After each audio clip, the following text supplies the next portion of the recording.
We have the most important component here, which is very, very important. And since I got this replacement back, I have the most important component twice. So my game is twice as good as those of others. That is very good.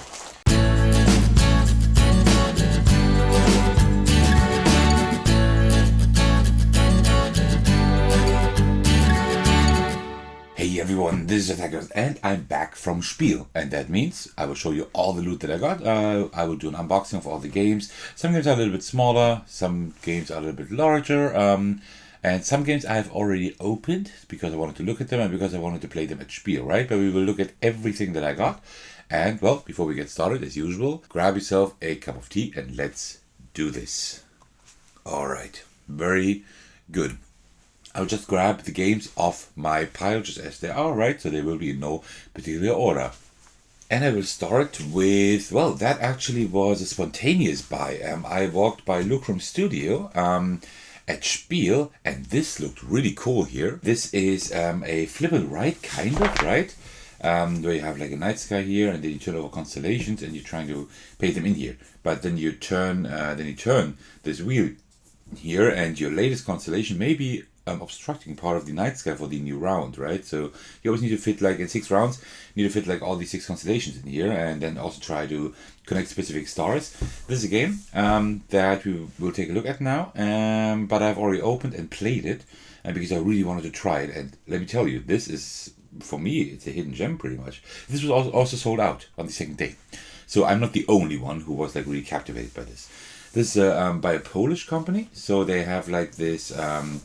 They have the sleeve here in English, right? To have everything in English, but the box itself is Polish. But in there are actually Polish and German rules. Polish and English rules, I mean. So here, age 8 and up, 30 minutes, 1 to 5 players. Really nice artwork also. And really cool topic. I mean, drawing constellations is amazing. So let's see what we have in here. It's not a whole lot, but it's still cool to look at. Sorry, these all fell around. So we have like the rules here. So yeah, just regular how everything is set up. This is actually very, very simple to set up. There isn't a whole lot, right? There's just a few cards you get and a pen, and you get your constellation board. That is pretty much it, right? And then the rules are explained very well as well. There are a few things you first need to like kind of understand, like how the different stars, like how the colors, like how the scoring works. That's like the most difficult stuff. Everything else is explained pretty well. So I gotta say, for it being, I don't know, the publisher, what else they have put out, if that is their first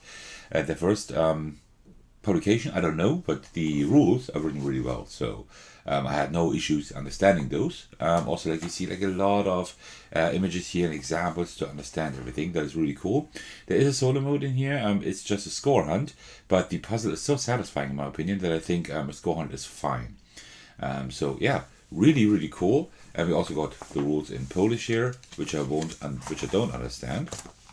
And then here we have the cards. So these are all now completely messed up here. But in essence, all we have are, give me just a moment to gather them. I need to put them in like a deck box or something, but then they won't fit anymore. Can they fit up right here? No, they can't. I have no idea how I will do this yet. I might actually have to take something like a rubber band or something. I'm not sure yet. But essentially what we do have the first player card here, which is pretty cool, right? Just I'm seeing like all the 4 stars that exist. And then there are starting cards. These pretty much just denote the one of these stars you need to like involve into your constellation for the first round. So there are several of those, like for all 5 players potentially. And then you have these constellation cards. You have like 1 of each, except for the 7 you have 2.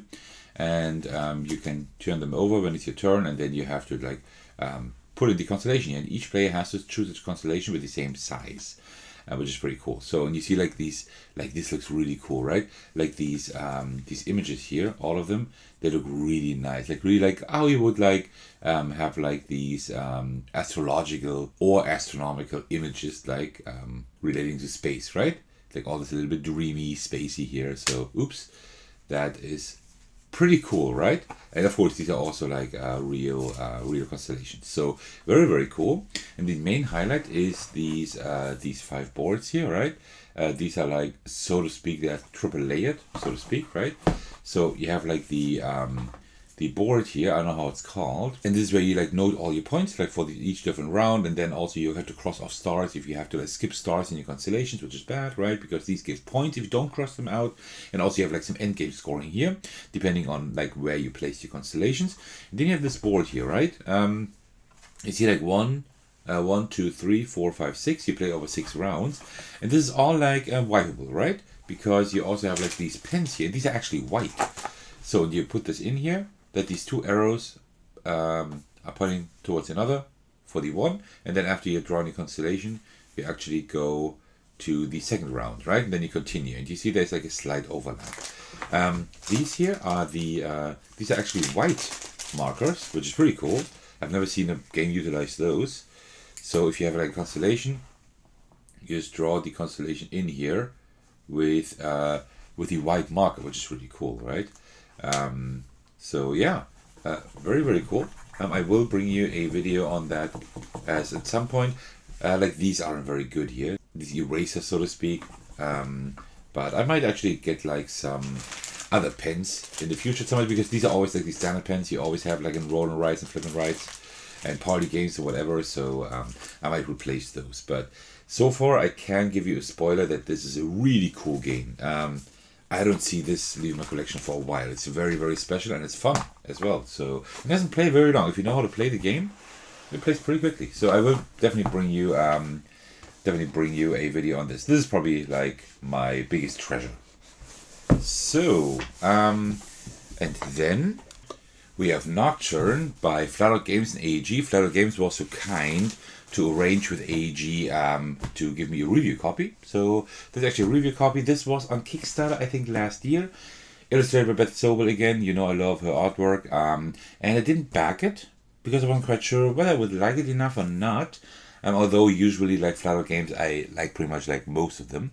And also AEG games. Yeah, but they gave me a review copy. So that is really cool. And really cool artwork. But I mean, it's Beth Sobel, right? So what do you expect? Only greatness. Yeah, that's 30 to 45 minutes. 1 to 4 players. And ages 10 and up. Of course, it has a solo mode. So I will bring you the solo mode, of course. If we turn it over, we see like how the game is set up, and you're playing like a fox mystic, and you're like walking around and you're walking around like this magical forest, I think, and collecting stuff and casting spells. And so I have no idea how this works. I haven't looked into here either. And what I've also gotten, I can also already take this out, is like these tokens here. It says like replacement wood. So I'm not quite sure, because it says here deluxe wooden spell tokens, and now I got some others here. So I don't know why I got these, but I will just have to check that out, right? So let's just see. Let's just open this up and see what we find in here. Okay. So first of all, we have the rulebook, of course. Ooh. Oh, that's something else. All right, rulebook. So let's see. We have the components here. You see, deluxe wooden spell tokens, and I got them here again. So I don't know why. I have no idea. They haven't told me, but I will have to figure that out. So we have the setup here, the advanced setup again. Numbers here, numbers there. That is amazing. So whatever you read here, you can immediately find here. That is good. They have shown, and they are showing a 3-player setup, which makes me believe that this is the best player count in their opinion. But I don't know. There is an advanced setup here. Oh, because the character cards have a B side, and then it's a little bit more complex. Okay. We have a gameplay overview here. We have these different phases. Yeah, everything is like, the contrast is fine. Everything's laid out well. There are a few images here that is good, that shows you, how it looks. But wow, there's like a lot of text here. A lot of text. Wow, this looks like quite a bit to get through. And then here we have scoring. Oh, and there's a lot of scoring. You get like scoring, you score 10 things. Okay, this seems to be a little bit more complex than I thought. I thought it was like almost a family game, but I guess it will be like have a little bit more complexity. Here's the solo mode. It can be played solo. You will play the multiplayer game setup rules for 2 players. Is it a score hunt? It unfortunately is. Okay, so we have no AI or anything. It's just a score hunt. But that's, I think, with most Flatout games, right? Cascadia also is a score hunt. Well, you do have the achievements, and you also have the achievements here, as you can see, right? So this is like the good thing for the solo mode, right? So you can just try to like gain these achievements. So it's kind of like a win condition then. And also there's a family mode again, which like most Flatout games have, which is great to make it a little bit simpler. Very cool. All right. Looking forward to checking out the components here. So we have like some kind of board. Oh, this feels really nice actually, right? There's like a sheet, but it has like some kind of finish. Almost like a linen finish. So yeah, this looks cool. This is for 4 players and 3 players. Then I guess this is for 2. No, it's both for 3 and 4. Just the same. It's just the same. Okay. And then here we have tokens. Tokens. Okay, these are like all the items you can gather. Yeah, nice. Oh, these are really thick. Very, very cool. They have a pretty cool back as well. It's like all like this mystical, enchanted, magic-y kind of vibe. So pretty cool. Cosmeo Curses, it says here. These are like the Cosmeo Curses. These are like the Latin words, I suppose. Very cool. And then here's some feathers. Oh, these look nice. These look very, very cool. Mysterious Egg, some rune stones, some mirror stones, cursed treasure chests. Okay, so quite a few things you can actually gather in the forest. I don't know, it might be some set collection kind of thing. Then here we have the tokens. So what's going on here? Why do I have the tokens twice? What is happening? I don't know. I have no idea. But I don't seem to have all tokens in here anyway, right? Because this large green one you can see here, I don't see it here. I'm probably going to have to check the Kickstarter page or their webpage to kind of see what's up with that. It seems like there are more in here than here. So maybe there aren't all tokens in here. Maybe these aren't all and these are missing here, right? But it says replacement, so I don't know. But let's take a look at the tokens. So let's just see here. Alright. Oh no, here actually is the large one. So I don't know what's happening. So here are these tokens. Okay, cool. Yeah, they feel pretty nice. These are like nice wooden tokens. The only thing is they're a little bit like washed out, like the ink. I don't know if you can see it on camera, but they're not like very clear. They're a little bit fuzzy, the prints. But not all of them. Like this one here is fine, for example. But this one here is a little like washed out fuzzy, if you know what I mean. So that's kind of weird. But apart from that, yeah, these look pretty cool. And there's a blue one that I haven't shown on camera. Right there. Okay. Yeah, these are a little bit like washed out and fuzzy. I don't know why. But these are as well. So that's not the reason why I got these replacement ones, right? These look the same. But, I mean, maybe that is actually wanted because of this mystical magic theme. I don't know. But, yeah, these feel pretty cool and they look pretty nice. Apart from them being washed out. I'm not a huge fan of that, but that's fine. Okay. And then here, Sage, Mistpaw. Okay, these are the different mystical foxes you're playing. So there should be 5 in here, right? You can play these up to 5. No, up to 4. So 4 foxes.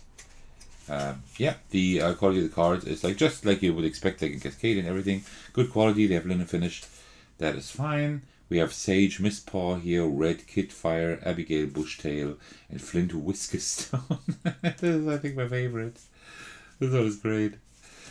And then here you have the advanced side. The B side, you see like they have like asymmetrical powers, and here they have nothing. They are just there. They just exist. Alright, very cool.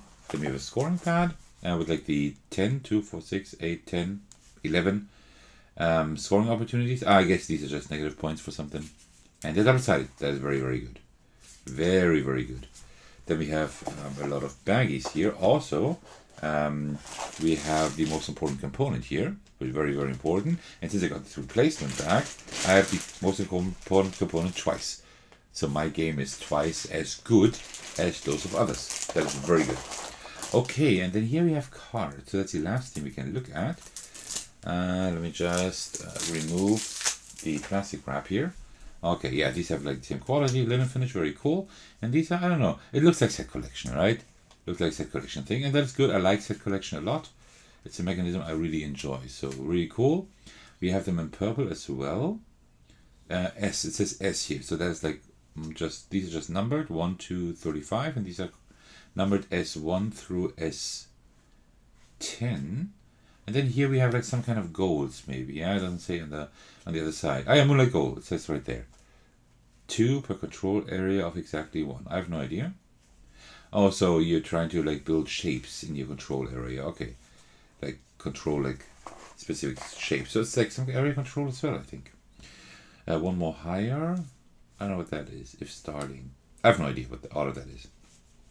But I guess you like building patterns, collecting sets, doing a little bit of area control maybe, or area majority. Okay, so very, very interesting. Cool. I still don't know what these do here. I have no idea. So I will put the regular ones in here and the replacement ones in here. I will have to figure out what these do. Of course, out of the insert, there's nothing. And yeah, okay. Cool. Then let's just put everything back here. So yeah, this looks pretty cool. Looking forward to testing this. I might test this quite soon, actually. Because I've been interested in that for a while. I just wasn't sure whether or not I would like it enough. And now we'll find out, and you will as well. Next up, we have Spectacular by Chili Fox Games. This is a game that was pretty high on my list, just like their last title, Footprints. I haven't gotten it until today, right? Because, well, I mean, I can't get all the games that I like, that I'm interested in. But this one I'm even more interested in because it's an animal nature theme, and you know that I love those, right? With these, you can like gain my interest very, very quickly, or get my attention very quickly.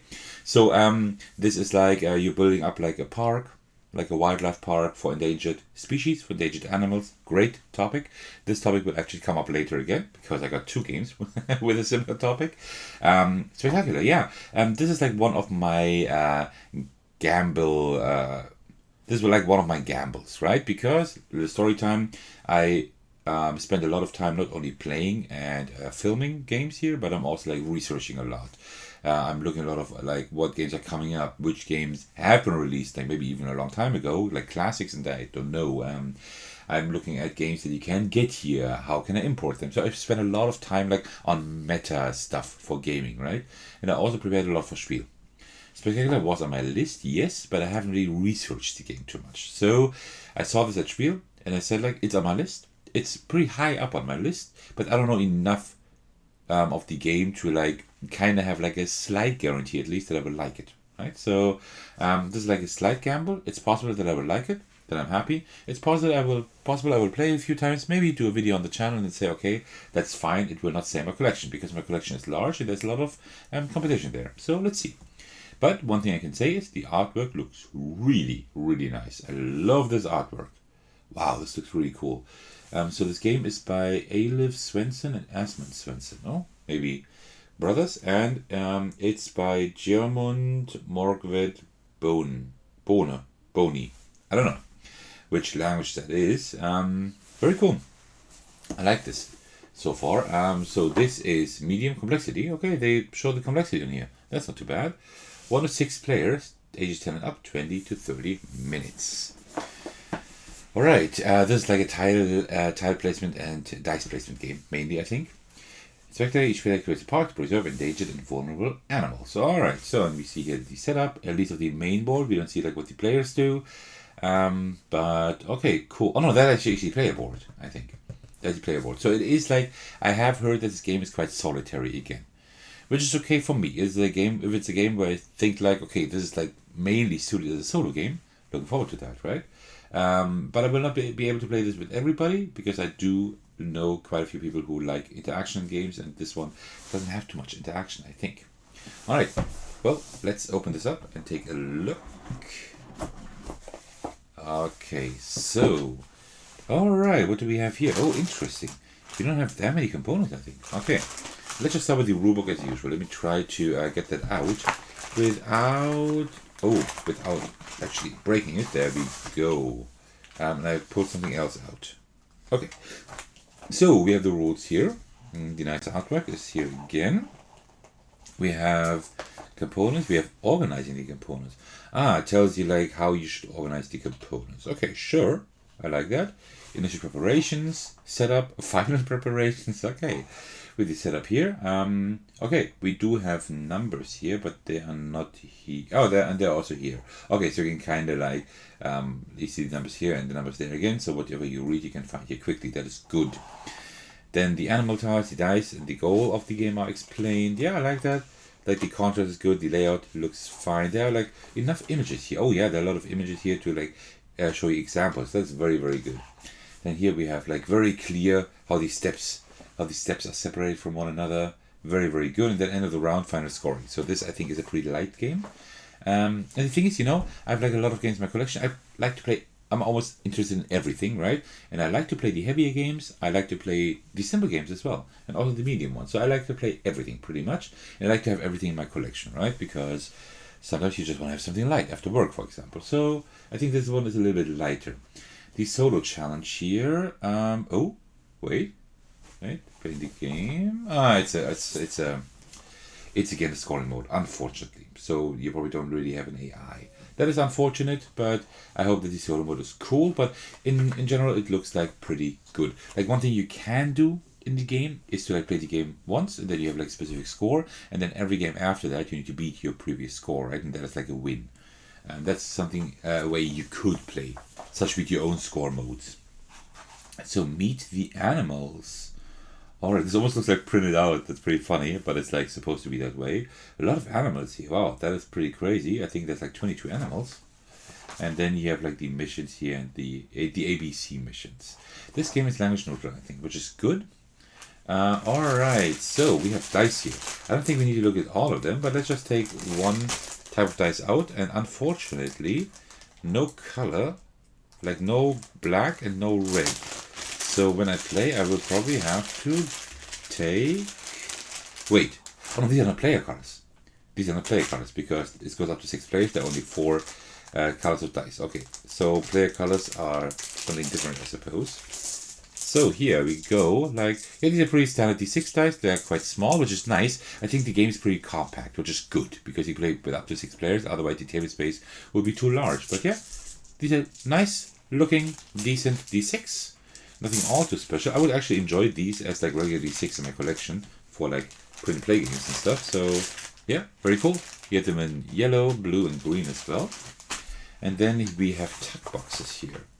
I don't know what you put in here. I guess you put like probably this. No, dice. You put dice in here, and I guess things that we like tokens you will punch out later. So you take these. These are for the different animals. These are for the different animals. Okay, cool. But not all of the animals. There were many more animals there, but still, very cool. Okay, so I guess you just assemble the tuck boxes. Yeah, it's just very easy to assemble, right? Put them like this, and like that, and like this. There we go, right? Tuck box assembled. Very cool. The issue is just that I hope I will always like get them open, right? Tuck boxes are always like hard to open without breaking anything, so I might leave them like open a tiny bit so it's easier to open them for the game, but very cool. All right, what else do we have? We do have like some larger cylinders here. Also we have the most important component again, which is good. Oh, help. Okay, so here we have like 3 different colors of like cylinders. Whatever you do with them, who knows, but cool. Yeah, these feel nice as well. I like wooden components in every shape and size, so that is good. Then we have a scoring sheet here that is double-sided. Very, very good. Seems pretty straightforward. You just score things, whatever that is. Alright, so here we have probably the player boards, right? No, it's only 2. Oh, no, it's more. 3, 4, 5, 6. Yeah, these are all the player boards. Okay. So these are the player boards, and you just build your park in here. Very cool. Oh, and these seem to be asymmetric, I guess. I guess they're asymmetric, like different animals here. That give you like special points maybe or whatever. Like the starting tile that you have here, I guess. So, yeah. Very cool. Very, very cool. Oh, also up here. Right, this one here, for example, likes turtles, I suppose. And the turtles are nowhere else to be seen, I think. Okay. Okay, interesting. So there is like some asymmetry here. That's good. It's probably not too complicated, but that is very, very good. Okay, so. And then, oh, the cylinder fell out. And then here we have the punch board. So, these are like all the animals. Oh, like this. Yeah, this looks pretty nice, actually. pretty nice. So let's take out a turtle, and yeah, take punch board. You have a different animal on the other side. This is really, oh, maybe this is for the bags, like what you put in the bags, right? To separate that. And then here you have the actual animals. Oh, that would be a very clever way to organize that, actually. Okay, very cool. Yeah, this looks nice. And then you also have like these caps here, whatever these do. Okay. And same thing here, like more animals. Oops. I just punched out the leopard. Come on, you can stay outside. That's fine. And then like more animals. Here's something else. Okay, maybe this is like put in the middle where you like draft tiles from with your dice, maybe? I don't know. Maybe. And then more animals. Okay, cool. Yeah, okay, nice. Oh, nice. And you have like a printed box in here. That's always nice. So, yeah, pretty straightforward components. Not a whole lot, which is good.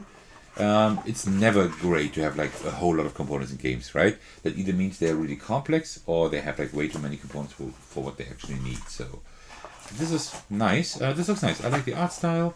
I think this is straightforward. The theme is of course exactly my cup of tea.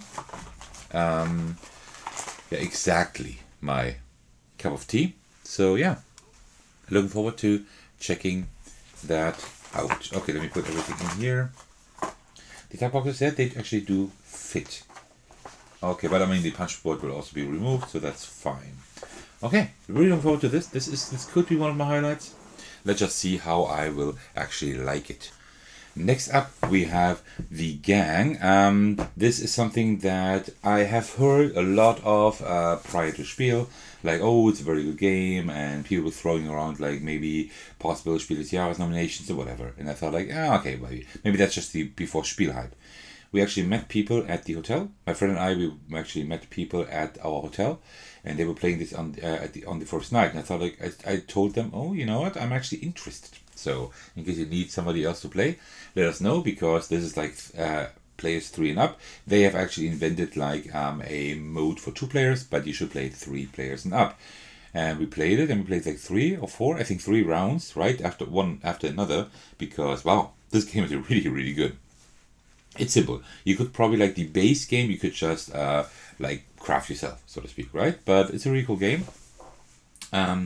Where you all have poker hands and you're playing Texas Hold'em, and you have to like cooperatively, without showing your cards or talking about them, like put them in order, like from highest to lowest rank, and you have like 4 rounds to like score like these, like to sort these 4 hands. After 3 losses, after 3 fails, you lose. After 3 wins, you win. So very simple, very straightforward, but a lot of deduction. I really like this. Like, look at the cover, like really shiny and everything. This is amazing. Looks really cool. The game is like the Ocean's 11 kind of vibe, right? This is by John Cooper and Corey Heath. I also have like a mini expansion here that I got from Spiel. So let's look at that. Ages 10 and up, 3 to 6 people, and about 20 minutes. That's about right. And here you see like a few of the cards. Okay. I haven't opened my copy, but of course I know what's in here, right? You see like also nice printing here. So they really like try to make this look very nice. And this was very inexpensive as well, right? So we have the rules here. There is actually a QR code here that you can scan, and you can like just start playing without reading the rules, because it's like an app. Like Cosmos has their own app where they explain this stuff. So here we have like the first concepts about poker, cooperative games, and whatever. And then we have like all the components here. So this is all in German, but it won't really matter, because first of all, the base game is language neutral, and also I can't play this solo anyways. I won't be able to like show the game like doing play to you unless I do a 3-player playthrough at some point. So here's like the setup, numbers here, numbers there. That is good. Like the font is like very small, but it's fine.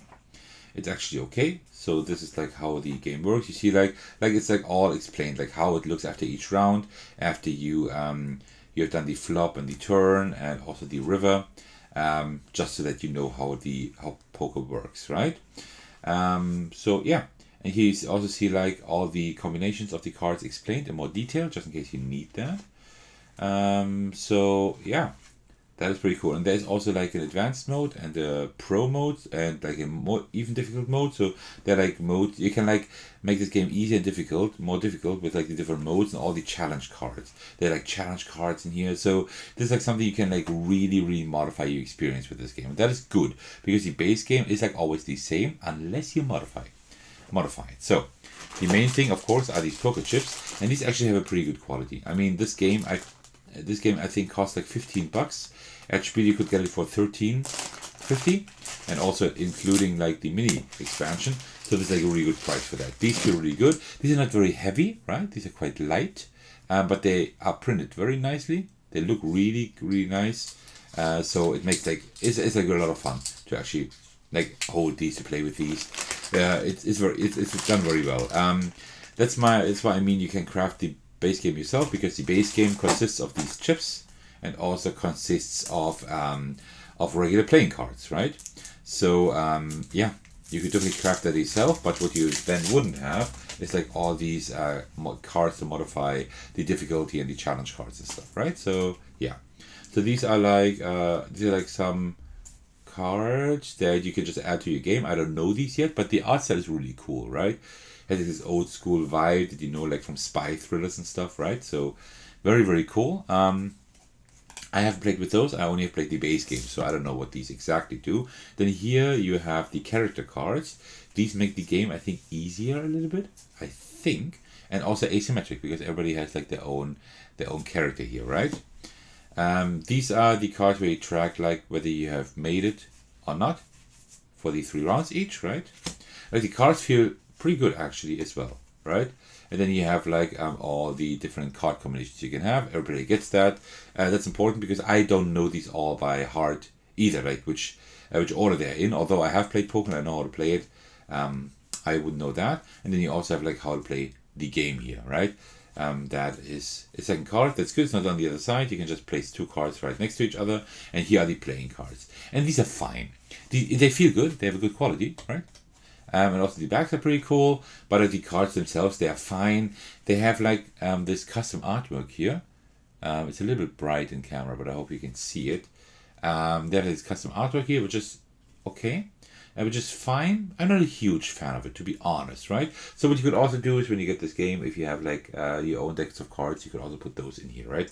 You can just use a regular deck of cards for that. But I will keep I will use these for now. These are like this spy kind of topic here, and they're fine. I'm just not a huge fan, right? But they're fine. Yeah, that's already it. Also, the inside of the box is printed, similar to here, just in black. And that's already like the entire thing, what you get in the box. But it's a lot, right? Because the base game is pretty cool, but also they get like all these modifiers here to make this harder and easier. I think this one is harder, makes it harder, I think, and these make it easier. But there are different modes. I will have to check those out. But pretty cool. Last thing we'll take a look at is actually I will fix that later. The mini expansion. It's called the Jokers and More. And this is actually in English and German, I think. Or is it just in German? It is just in German. And this gives you 10 cards. You get 4 poker variants and the Jokers. 2 Jokers. Okay. Oh, so you actually get Jokers you can play with. Okay. And then you get like 4. Oh, and then you can actually play. These are the rules for the different poker variants. Omaha, 7-card stud, banana split, and vote of change. That is very cool. So if you don't want to play Texas Hold'em, which is my most favorite way to play, you can actually also play these variants. Okay, that is a great expansion. That is amazing. That is really cool. I'm glad that I got the game at Spiel for this promo alone. Very cool. So yeah, this deck has a lot of style, right? The topic you could also just use a different theme, right? I mean, but it's like nice that they have like put all this gold finish on here, and the cards have a good quality, and the chips are pretty good. So it's a nice package for a pretty cheap price. I mean, like $15 for like this package here is pretty good. Yes, you could craft it yourself if you don't care about the extra cards, but still, it's nice to have this. I think I will play this quite often. I hope so, at least. I really enjoyed my plays with it. Next up, we have Moving Wild by Oink Games, designed by Chris Prescott. I know Chris, actually. I met him this year at Spiel again. And you may remember the game Zuli, right? I reviewed this on my channel. Let me just give you a quick refresher, although the video is quite old. And now we have the animals left, and now we need to see that we can get them into our plots. So the elephant can either be in the vivarium, theoretically, but in practice not, because space requirement of 6, and the vivarium only has 5 space, because I enhanced the 3 space vivarium. And this is now, it was picked up by Owen Games, and they made like this English-German version. I think there's also an English-Chinese version or something. And that's just released it, right? And you see like the cards are much smaller and stuff. I got this game, and when you get this game at Spiel, you also get like a promo card, a bison, and also you could buy an extra pack of bisons. I got those. I don't know if I need them in the game necessarily, but I just got them to support Chris, right? Because I really like his game so far. So yeah, looking forward to playing this. So yeah, this is like a game where you it's like a drafting game. It's for 1 to 6 players. So the solo mode is also included here, which is great. And this is like a game where you like draft cards, and then you have drafting round, then you have like a building round, so to speak, where you like build up your zoo, which is pretty cool. So these tokens are all just jammed in there. All right, that's an interesting way to do it. But what are these tokens? Oh, for points. Oh, so you don't have a notepad anymore, like in Zuli, where you note only points. You actually do it with tokens. Okay, yeah, sure, that's good. That's nice. So you have like all these tokens here. Look at these. Ooh, I'm rich. Okay. So you have these tokens here. They feel nice. They feel fine. Yeah. They have no linen finish or anything, but they have a nice finish. They're nice and smooth. Oh, these feel good. I like this. I like when components feel good. So yeah, there we go. Cool. Very, very nice. And then, oh, yes, that's a big one that was hiding in there. And then here we have the other cards. So I will have to open these. And yes, I still need like some Thecos knife. That would be amazing. I keep saying that for like 2 years now or something. I should do something about it instead of complaining about it. So let me just come on. There we go. So here we have these cards. These are the expansions for the expansions for your pins. And it's cool, they have like English and German here. That's not relevant for most of you probably, at least for those not from Germany, Austria or Switzerland, but it's nice for me, so I can actually play it with like everyone, because Zuli was only English, so it's nice to have like a version here. And then here we have like the different biomes here. Like these are the pins, I guess. This is like what were the pins before, I guess, and now they are actually biomes, I suppose. Okay, I see. This is like how many animals can be in here, and this is like how many points you get for each animal. And then here we have like all the animals. Okay, so I gotta say one thing. The artwork is cool. I like the simplistic artwork, but I did prefer the artwork from Zuli. But it's like cool. It's a nice little package again, just like Zuli. And you have like these tokens instead of like a notepad, which is also nice. And the cards are small, so because this game takes up a lot of table space, having smaller cards makes sense a lot. Penguin, I think a penguin wasn't even in the original game, so there are some new animals in here. Eel, yeah, there are some new animals in here. And then you have like your base camp that you start with. So the card quality is really, really nice. I love this. The card size is great. I do like the general art style. It's just that I did enjoy the art style of the original Zuli more.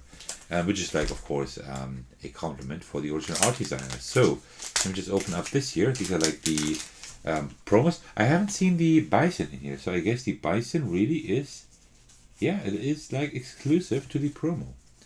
Very cool. Now I not only got one, but I even got 4, which is great.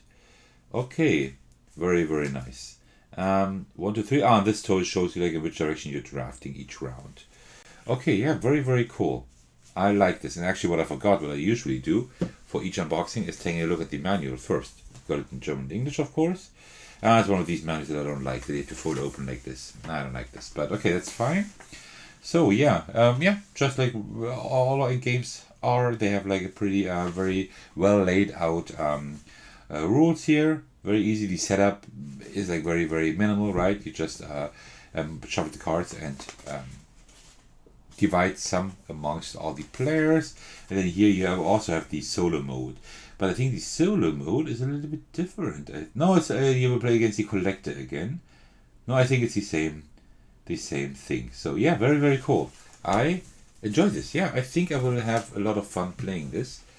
Because I already like Zuli a lot, and I'm looking forward to see if this game is a little bit more streamlined. Zuli, I enjoyed this game a lot. The one issue I had with Zuli was the runaway leader problem. So if in the first round you mess up and the other players don't, it's very hard for you to catch up. I don't know if they actually addressed this in this version. I have no idea, but I will see that. So you just put the tokens in like this, right? Yeah. You do, and it does work actually. It doesn't look nice. It looks like pretty messy, but it works. So yeah, let's just shove them around a bit like this. Yeah, they actually fit in here without a box left, and then you just put this stuff here on top. There we go. Okay. Yeah, cool. Very cool. I'm happy that I got this, although I will still keep Zuli because that's the preview copy I got, and this was like marked like the beginning of my channel, right? The Zuli preview was like very, very early in the beginning, one of my first Kickstarter previews. So I definitely keep my Zuli copy, also because I like it very, very much. But this is like the game I will play like mostly with people now, I think, because this is also in German, right? That's the reason. When I play by myself, I will probably just alternate between both versions. Like solo, I might actually rather play the original Zuli.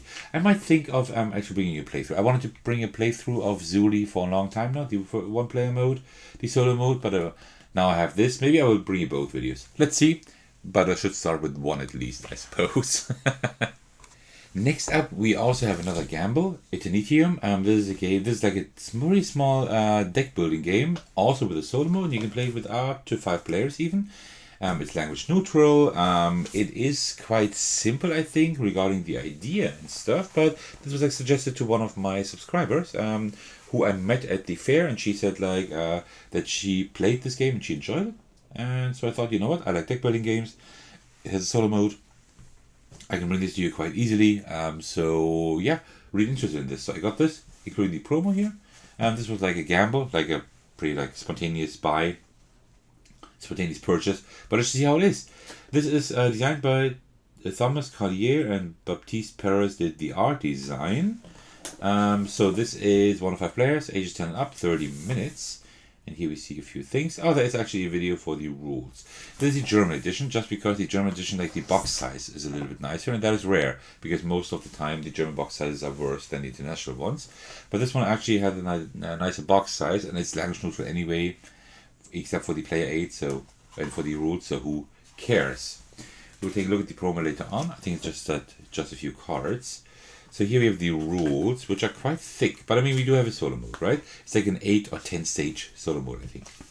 So here we have the goal of the game. We have like everything that's in there. It's just cards, I think. Just cards and like a few boards. Yeah, that's it. So here we have how to set everything up. Again, we have numbers here, we have numbers there. That is great. Wonderful. How the game is prepared, and then how a game turn works. Okay, it is structured quite well. It's a lot of text, but it's structured well. You see like the symbols here that are important to know. Very good. You have an example turn. That is very nice. And the end of the game. So this looks like really, really simple. Wow. That's nice. That's great. And then you have a solo mode here. Alright, so you have action AI, you work against, yeah.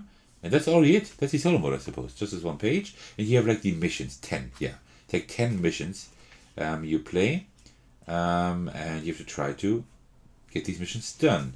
And then like all the technologies are explained again. Yeah, very well done. This looks good.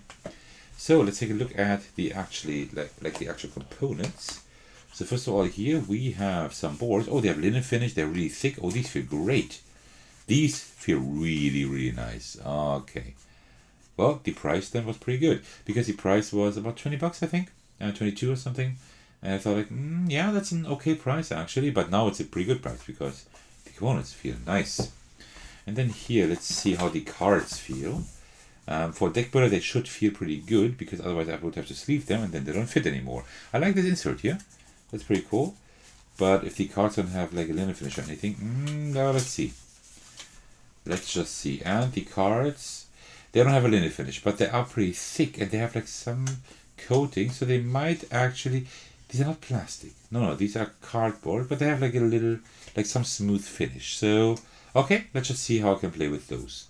So you see like it's all this like cyber technology based kind of artwork, but I like it because like it has like incorporated like this nature theme in here. Look at this. This looks really cool. So yeah, looking forward to trying this out. Yeah, okay. You have like a lot of these symbol cards, right? And I think the way I understood it is that you have like these here. These are like this is like the deck of cards that you have to work on, right? And you always have to like remove these cards on your stack with like these cards, right? So it seems to be like really simple, but this also there are cards added to your stack all the time. Well, I mean the art looks very nice, right? I mean this is really good. Like look at this, like you have all like these monuments here, and you have like the nature theme and stuff. So this looks really nice, very cool. And this is like the back. So these are like the cards that actually constitute like the deck you have to get rid of. And these are the cards you get into your hand, I think. Okay, then I suppose that these cards are similar here. Let me just see. Come on. There we go. So I would love to sleeve them, but then again, yeah. I can't, because otherwise they don't fit anymore. So yeah, I will not, I guess. So here, oh, wrong way. Mountains are like this. So yeah, very cool. I like the idea of like this nature theme here, but they're like they all have the same artwork here. Yeah, they all have the same artwork, like of one kind. Oh, they're like probably kinds you can. They're like double kinds. Okay. And then here, I don't know what these are. Maybe some technologies or whatever. Okay. Like some skill card technologies. I don't know what these are. Okay. And that's it. And I think you also have player aids right here. These are in German, but I mean, if I show a video to you, you won't really need those. But yeah, very cool. Okay, looking forward to this. This seems like a very simple and straightforward deck building game. Looking forward to checking this out. I like the small insert here. I like the quality of the boards here. The cards I will have to see over time, but in general, very cool. Let's just take a look at these cards here. This is like the promo pack I got. Promo cards is cyber glasses. Okay, so these, yeah, it's just like another one of these skill cards or whatever they are, right? It's like technology cards, right? And it like shows you how to use it. So very straightforward, very simple. Very cool. Okay, looking forward to checking this out. I will definitely bring this to the channel as well if I like it enough. Looking forward to that, actually. So yeah, very cool. Nice. So, let's look at a few more small things. Next up, we have Pot Holic. This is by David Cheng. Designed by David Cheng, art designed by Dodoa. Very nice art design, by the way. I didn't play this game, but I got a little demo how it works. And I will do a review of that at some point. So, this is 2 to 4 players, ages 12 and up, and it's 30 minutes. And it's it has this hot pot theme, right? That you have like cards in the hot pot and you put them on your plate and then later in your stomach, so you eat them, so to speak, right? That's the hot pot experience. This is like kind of a bidding and set collection game, trying to fulfill contracts, like missions. So very interesting design. I like this. I like this quite a bit when I saw it. So I agreed on getting this game. I got it half off as a reviewer, and like half price off. And I will do a review at some point. Of course, other reviews will take precedence. I will do other reviews first that I actually got a free copy of, and I agreed on doing them earlier, but I will bring you a review of this sometime this year. I'll see when I will fit it in. And you see, I actually have a signature of the author. So that is really cool, because he showed it to me. Alright, and there's another goodie in here. That's like, I guess, a bonus of being a comic creator. I actually got like this really cute keychain. Take a look at this. This is just amazing. Like I could like choose between like several keychains, and I took like, of course, I took the little dinosaur. Isn't that amazing? It's so cute. I have too much stuff on my keys already, but I would still have to put this on there because it's amazing. So yeah, so let me do that quite soon. Okay, so It's a very straightforward unboxing here, right? What we have the cards here. Let me just open them up quickly like this. There we go. Come on. Come on. Okay, there we go. So the cards, like the designs are like very nice. The quality of the cards is just very basic, right? But that's fine. Like the art design is amazing. Look at this, like all these faces. And the thing is that all the cards are different, right? So even if you have, I don't know, if you have like for example here, right? You see like all of these are different, right? Even if you have like the same kind of food, right? It's like all different here. So you have the salad here, and you have like broccoli there. So you have like all different art, which is really nice. A lot of attention to detail here, actually. Love this. And also, the plates are also like different here. You see, like you have like the pink plate here with like this kind of with this kind of pattern. Then here you have a different pattern. That's something that I have seen like in Southeast Asian games a lot. Right. So really cute. Also, like love the art design on the back here. Very nice. Then here you have these plates, right, for all the players. And then you have like these scoring cards. You have like a specific number of scoring cards for each game. And like this one is always there, I think. And then of these, you always choose like one. You have like a choice of 3. And you are like trying with all the cards you get into your stomach. You're trying to fulfill like as many get points as possible, right? And this is like what is highest, like, right? If the 0 is highest, or if the highest card is actually highest, and you can change that. So you can also like mess with the other players, which is pretty good in such a game, for such a game. All right, and then we don't have a whole lot anymore. What we have is like this adorable starting token here, starting player token. This is adorable. We have the ghost here and the dinosaur there. So that's actually the dinosaur that I got here as a keychain, right? Although I think the ghost looks like funnier, but for my keychain I wanted to have the dinosaur. And then we also have like a few just regular tokens here. I guess they're made from wood. Let me just check this out. Let me just check this. Yeah, this is just made regularly from wood, but very cool. There is actually quite a lot of room in the box, so if I like the game enough, I can actually sleeve the cards, which I then might do, depending on how much I like the game, but I think I will like it quite a bit. When you play the 2-player account, you actually have a bot you're controlling, and according to the author, I think he said that the 2-player mode is actually pretty decent. And here are the rules. Here are the English rules. There are no rules in here. That's maybe because it was like made for the fair, and they knew how they couldn't do like it like in Taiwanese. I think it's from Taiwan.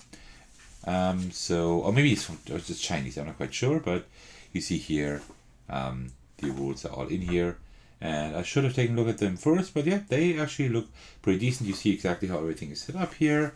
And there's like a lot of text here, but actually the game isn't too complicated. So yeah, pretty cool.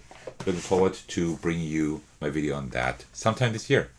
Next up, I can't show you a whole lot, I think, because I actually have like 2 escape games here. I don't really want to show these to you now because I don't want to spoil anything, right? So I will leave them closed for now. A huge thanks to Get On Games for the review copies. That's very nice. I actually just contacted them and asked them if they had like these mini crimes there, if I could like reserve some for me, because I'm interested in doing live streams for them, and they offered to actually give me these 2, so that's really cool. This is like a shorter one. This is like I think this takes like 30 minutes, and these here, there are like 3 in here, I think, and these all take 1 hour each, so I will have quite a lot of things to show you. I will probably start with this first because, well, it's Halloween very soon, so my Halloween stream is already set. It's only half an hour, right? So let's see how long we need. If we need like an hour with like everything, then it's fine. If we really only need like 20-30 minutes for this, then we might also like add another escape or something, right? Like another, one of these. But I want to open them now just because I want to be surprised myself. I want to surprise you. So these will be coming up very soon. This one, for sure. So looking forward to bringing you those. The next one is pretty straightforward as well. This is like a Hitster Promo. You may know that I love this game. And this is like a promo. So I have no idea if these songs in here are... Wait. Oh no, but that's something different. These are not the regular sized cards. So it must be something that I don't have yet. Promo... Oh, these have a different format. That is weird. That is really weird. They don't actually fit. They don't actually fit with in my collection because these are like square cards and these aren't. Okay, that is weird. Hitster requires. Yeah, I know. Your challenge. Create a 10 card chronological timeline. Yeah, but these are like different format. I have no idea. 3, 4, 5, 6, 7, 8, 9, 10, 11, 12, 13. Maybe you just play with these 13 cards? Like a travel edition? I have no idea. That's weird. Okay, well, cool. Nice to have that. Any good songs in here? Miley Cyrus. Okay, Daft Punk. Oh, I think I already have these cards. So maybe this is just really like a small travel promo. Like if I had like, I don't know, 10 times this much, right? I could like have a small box, like a travel box, but I don't know. Oh, okay. But it's cool to have it. I had to grab it because I love Hitster very, very much. Alright, next up we have Château. This is by Martin from Van Rossum. I met him at Spiel and I have covered like 2 of his printed play designs, Château and Arctic Roll. Now also, little spoiler, I will cover one quite soon again, something way different, which will be pretty cool. And in the Netherlands, where he's from, he actually found a publisher who published Château for him, like in this really small box. That's really cool. And he gave this to me as a thanks for my work with him, like for his game, so to speak. So let me just open this carefully. This is the Dutch version, but I mean the rules, I have the digital rules, so that is fine. And also I still roughly know how to play this game. So let's just take a look at this as well. And very, very cool. So huge thanks to Martin for giving that to me. So very cool. You have like these, oh, look at this. These small, cute dice. Oh, these are amazing. Oh, these are cool. I love this. Very cool. And then here we have the Château cards. So the print to play game is like for unlimited players because you can just print the cheat often as you want to. This here is for 4 players. Is it like... No, I think these are all different, right? So I don't think that these exist several times. No, because that's asymmetric. And you have like this... it's cool that it's so small. That's really good. You have like these different castles. That's what Château means, right? Castle.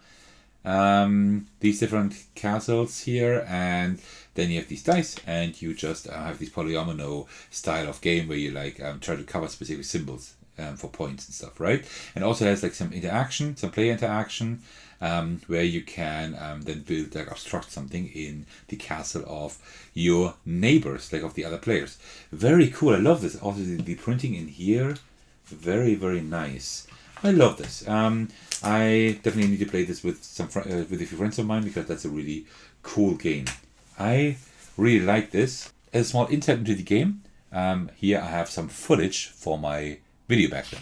So let's see what I would like to do. I think what I would like to do is use that shape here. So just go around that corner like this here, right? And then we can use that one anymore here. And that's one we will then later do with that ability. Alright, so very, very cool. I love this.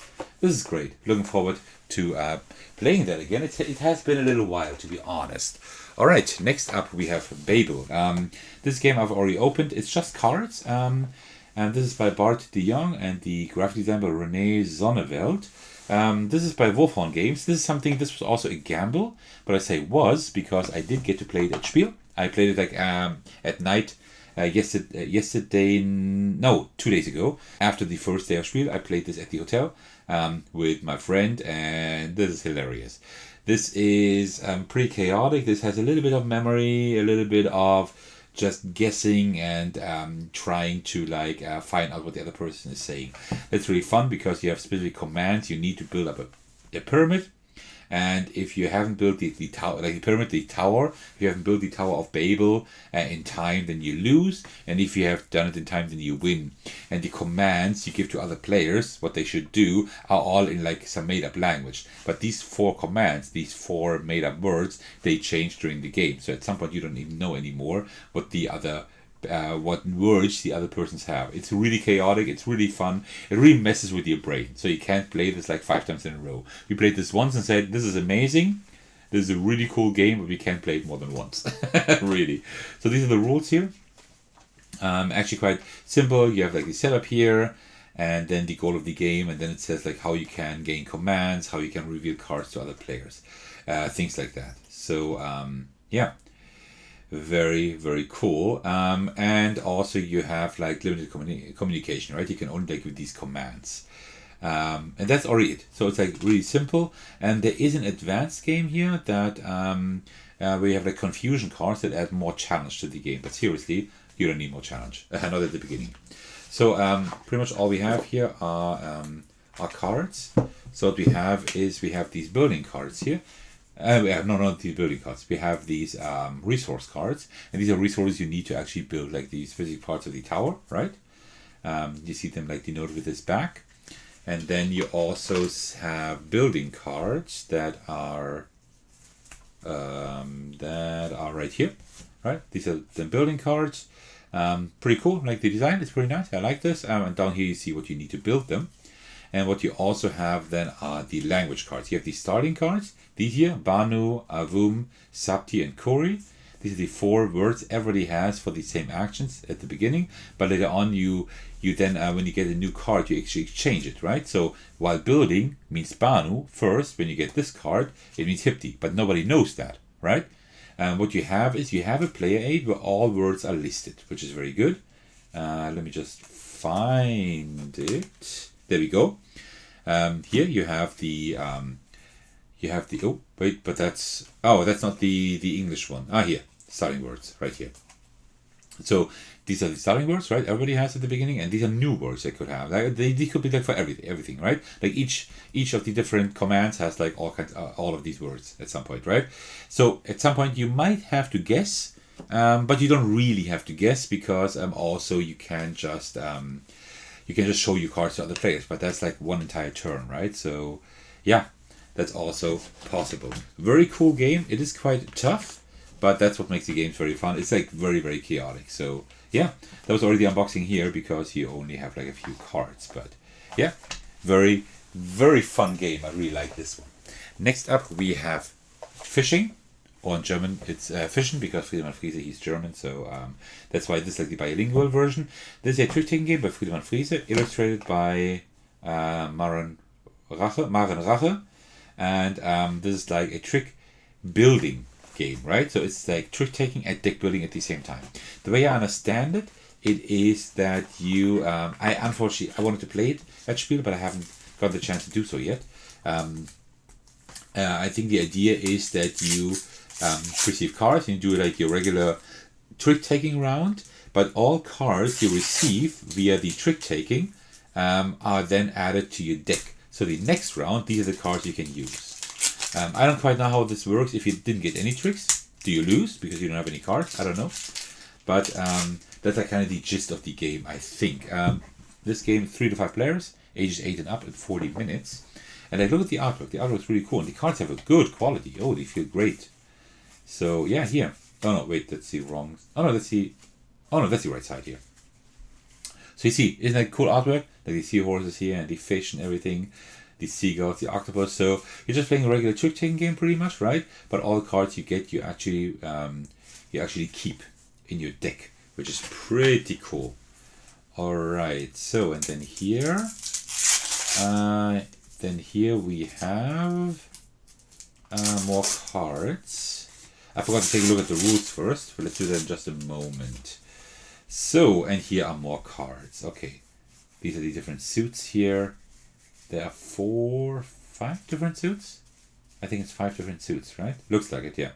And there are also some action cards, I suppose. I don't know what these do. So I haven't played the game yet, but the game's, like the artwork looks really nice. The cards have a great quality. They feel amazing. And like everything fits pretty well in the box. It could be a little bit smaller the box, but it's almost perfect. So here we have the rules.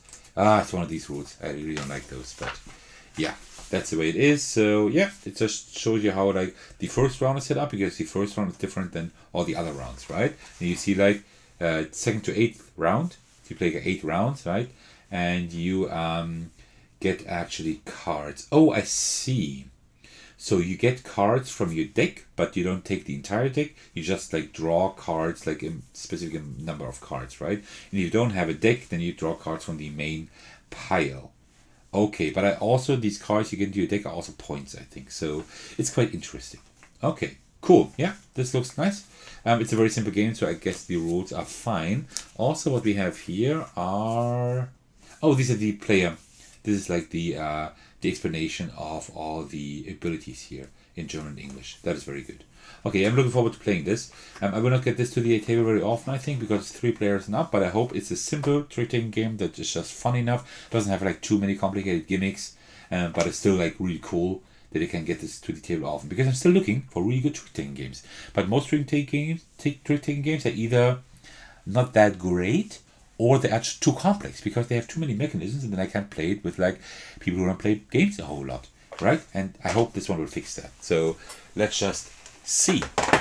Next up, we have Chock-A-Block by Origame. It's like a really designed by Daryl Chow, and the graphic design is by Yukiko Gaikiki. Ages 10 and up, 1 to 5 players, and 20 minutes. Yes, you can solo this. And this is like a really small game in a really cute box here. Very, very nice. And look at all the great illustrations here. Really, really nice. And what you do is you like build up your own apartment block. So it's like drafting and also like tile laying. Oh, okay, there are all these tiles here. And this is like really cute because what you do is you draft cards from the middle of the table, and then you just put them down in your own apartment complex, so to speak. And this is like Chock-A-Block because it's like full of stuff, and that is inspired by, is it Japan? I'm not quite sure. Some place where they actually like also like hang their dirty laundry out of their windows, right? Like the dirty underwear. So you can also like have underwear in here.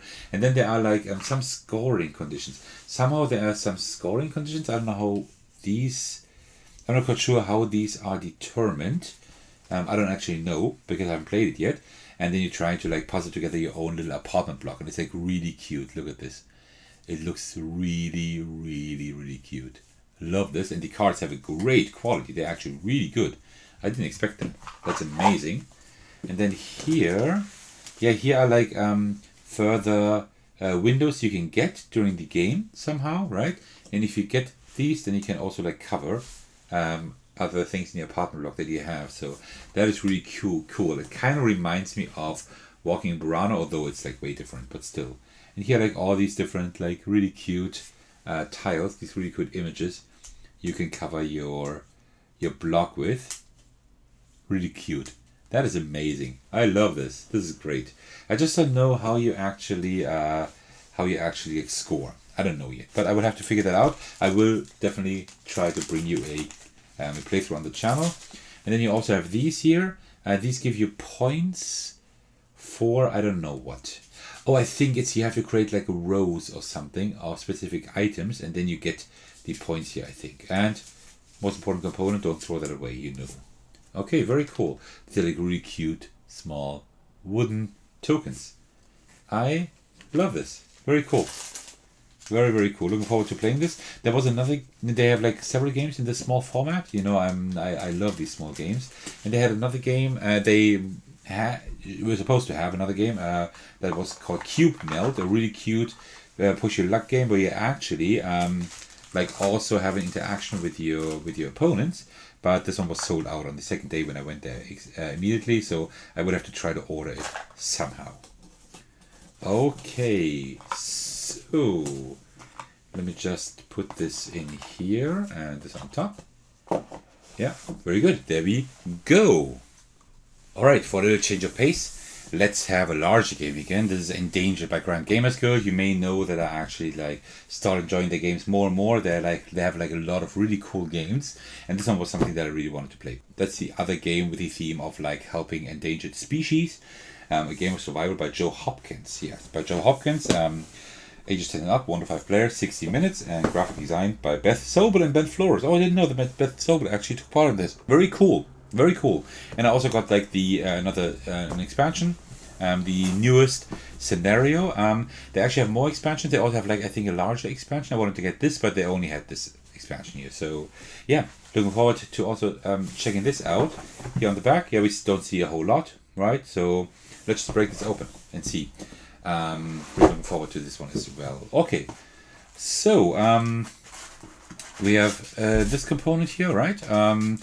That is, I don't know what this is used for, right? But it seems to be like quite important. So maybe it's another pretty important component. So let's just put this aside so it doesn't, so I don't break it. Okay, so what do we have? We have some colored dice here. But actually I want to take a look at the rules first, as usual. So let me just, can I get them out without making a mess? I can't promise that, but yeah, kind of. There we go. Oops, there we go. Alright, Endangered, game of survival. Okay, so let's see. We do have the overview, a little bit of story, and so you see it's not the same design as in like some of the other games by Grand Gamers Guild, like Endeavor and Artemis Project, Artemis Odyssey. The rules look a bit different, but kind of similar. Okay, so we have components here, okay. And then we have the general setup, scenario setup, right? Because there's different scenarios, and each scenario is like for a specific animal, and these I think work differently. And that's why this expansion just gives another scenario, another way to play the game, right? So yeah. Then with the player setup here, nice, all with images. You see like all the letters here and the numbers corresponding to everything. That is great. And then gameplay, okay, like a very nice overview. Very nice overview. You have a glossary here. This is like all highlighted with color. So yeah, really well done. A lot of images. This looks pretty good. The solo mode. Oh, okay, so there is no solo mode. So I guess playing solo is just like playing cooperatively, I suppose.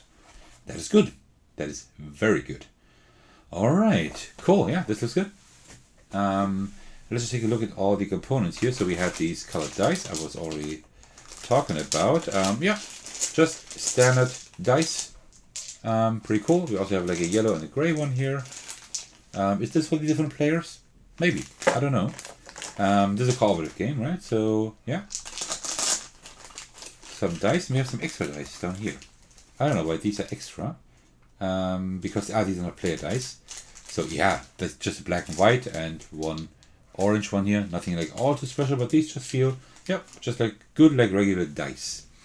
Then here we have just some green cubes. I think that's not really amazingly interesting either, but here, that is interesting. Look at this.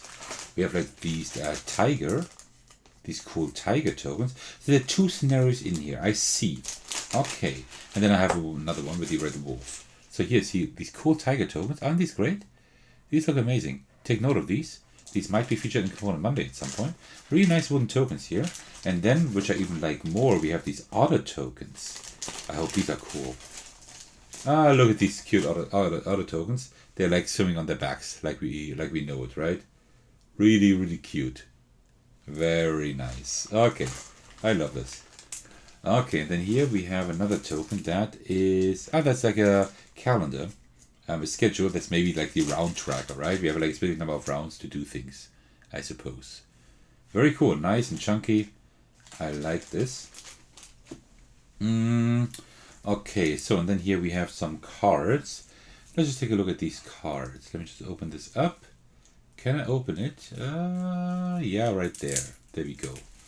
Okay, so the cards have a great quality. They feel really, really nice. They have a linen finish. They just have the right thickness. Wonderful.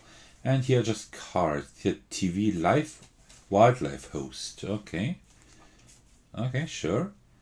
China, Russia, India. Okay, I have no idea what all of that is. Oh, Germany even. Okay. Yeah, okay, cool. Just a lot of cards. Like the artwork is not bad. The artwork isn't bad. Yeah. I wouldn't say I'm a huge fan of the artwork, but it's pretty nice. Oh, well, okay. I like this artwork. But I mean, animals is like always easy to... no, actually the artwork is pretty nice, I gotta say. The artwork is pretty cool. Yeah, okay. This has a pretty nice style. Yeah. And then here we have also player 8 cards, which is really good. Alright, then we have Environmental Lawyer. Is that an expansion or what? I don't know. Volunteer. Adopt an animal. Yeah, these are like lawyer cards. Could be some kind of maybe some expansion. I don't know. Like some module. Cool. Okay. And then here we have even more cards. TV Wildlife Hosts. Okay, so these are pretty similar to the cards we've already seen, but let me just open them up anyway. Also, just because I then wanna, I just wanna have like all the plastic out of here, because when I like sort the games, right, when I want to play them and whatever, it's good if this is all out of the packaging. So yeah, very cool. Zoologist. So these are actually a few different cards. Lobbyist. We don't need those. Philanthropist. Okay, very cool. And then we have the TV Wildlife Hosts. Okay, very, very cool. The most important component, just in a little bit different format. And then we also have like smaller cards here also. TV Wildlife Host. Okay, Lobbyist. Okay, there are all the roles against zoologist, philanthropist, and environmental lawyer. So I guess it's not an expansion or module. Just different figures that are maybe trying to like push their interests, follow their interests, right? And we are trying to like do the thing best for the animals. We have the tiger scenario here. Okay. Oh, very cool. So it's like a small little card. They are easy, normal, and hard always. And then you have like this scenario here where it says like unique rules set up and how everything is like, how everything works. Very cool with like the fur pattern here. That's actually pretty cool. I like that. Okay, nice. Some baggies. Okay. And then we have the board. I don't know if I can show it to you completely, if it's too large, but I think it's okay. So this is the board, I guess, for the otters. Very nice. Here's the year. That's probably where you put like the calendar token in, right? Here are some abilities, I suppose. And then here is just the scenario 1 through 5 and 1 through 6. Okay.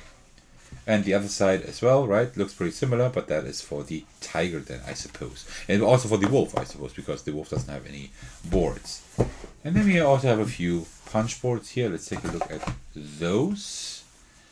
Zoologist. Okay, so this game seems to take up quite a bit of table space, but let's just see. Oh, maybe the different players are the different roles here. Maybe that's it? 5 players, 5 roles. That could be it. Interesting. Okay. Yeah. That could be it. And then we have some money here. We need that for funding. We need that funding, I suppose. And then here the tokens for the different roles. And this here, what is this? Okay. Endangered. Oh, maybe that's destruction. Because I saw that, this is oil, I suppose, in the water. And this is just like burned or whatever. And that's the destruction of the terrain, which is bad for the animals, of course. And that is already it. And last thing we have is the Red Wolf scenario. So we have another card here, which is cool. And that is a bit more, the way it looks like. 3 ways to play again. Very cool.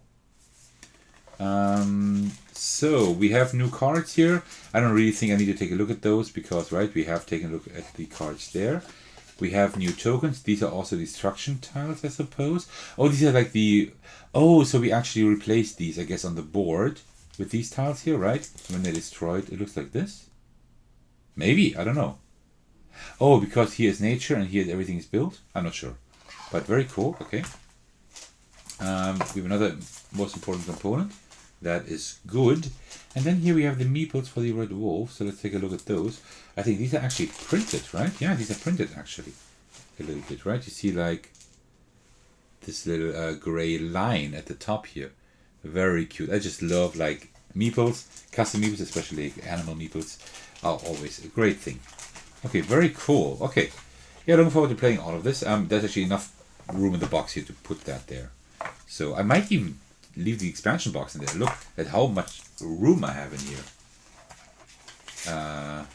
This is pretty crazy. Can I do it like this? Yeah, that actually fits. Okay, let me just put everything in here like this. The most important component as well, of course. Okay, yeah, definitely looking forward to checking this out.